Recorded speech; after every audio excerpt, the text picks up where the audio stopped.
بەڕێکردنی تەرمی هونەرمەندێکی کووردە کە دوای 50 ساڵ لە کاری هونەری شێوەکاری شەوی حەوتی ئەم مانگە لە خەڵوەتگەی پیری شاری سلەیمانی گیانی لەدەستە.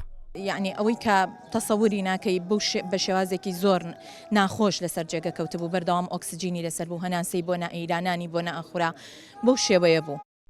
هونەرمەند محەممەد حسێن سابیر ناسراو بە ناشاد لە ساڵی 1954 لە گەڕەکی کانی ئەسکانی شاری سلەیمانی لەدایک بووە. زیاتر لە 50 ساڵە خەریکی کاری هونەری شێوەکاریە. بەهۆی دەستڕەنگینی لە هونەرەکەیدا بە تابلۆکانی بەشداری چەندین پێشانگای نێودەوڵەتی و ناوخۆییان کردووە و دەیان خەڵاتی ڕێزلێنانیشی پێبەخشراوە. گلەی ئەو لەوە بوو دایمە ئەو ڕۆژێک ئەمرم ئەمکەن باهین ئەو ئەمکەن بە بیکاسۆ ڕۆژێک ئەمر وان گەورەمەکەن بەس ئێستا وەرە بابێکۆچین لە فێ بخۆین تێرم کە ئەمژەمە تێر بم باشترە لەوەی کە دوای مردنم شتم بۆ بکەن. گەورەترین کێشەی ناشاد ئەوە بوو یانی کە ئەیویست ئازابێ ینی ئازابێ لە ژیان و ئازاژ بوو و بینیمان تۆ ئۆتوانی نەخۆش بیت و هونەرمەندی سەرەتان هەبێت و هونەرمەندی هەژار بیت و هونەرمەندی هەمووی بینی ناشاد. ناشاد لە ژیانیدا یەکجار ژیانی هاوژینی پێکێ نابوو. دوای ماوەیەکی کورت ئەو چیرۆکەی ژیانیشی بەجیابوونەوە کۆتایی هات. لە پاش خۆشی هیچ نەوەیەکی بەجێ نەماوە.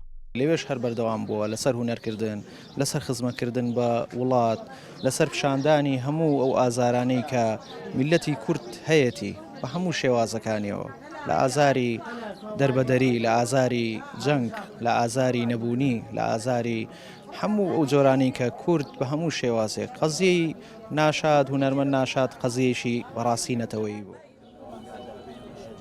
وا بڕیار بوو یانزەی ئەم مانگە پێشانگایەکی هونەری بۆ تابلۆکانی ناشاد لە نێو ماڵی بەساڵاتچوانی سلەیمانی بکرێتەوە پاشان خەڵاتی ڕێزێنانی پێ ببەخشرێت. پێشانگاکەی لە باخچەی خەڵوەتگەی پیری کرایەوە بەڵام بەبێبوونی ناشاد. ناشاد زیاتر لە 25 ساڵ لە غەریبی و لە وڵاتی ئەڵمانیا ژیە، بەڵام خۆشەویستی بۆ خاکەکەی وای کرد بگەڕێتەوە نیشتیمانەکەی خۆی. ئەو لێرەش بە غەریبی و مردنەکەشی بە بێنازی بوو. ڕەنگە ئەو هۆنراوەی هێمنی شاعیر کە دەڵێت هونەرمەند و ژیانی خۆش مەحاڵە، هونەرمەند ڕەنجەڕۆیە و ژینی تاڵە، بۆ ژیانی هیچ هونەرمەندێک هێندەی ژیانی ناشاد گونجاو نەبێت. هەردی عوسمان، زوومی سلەیمانی.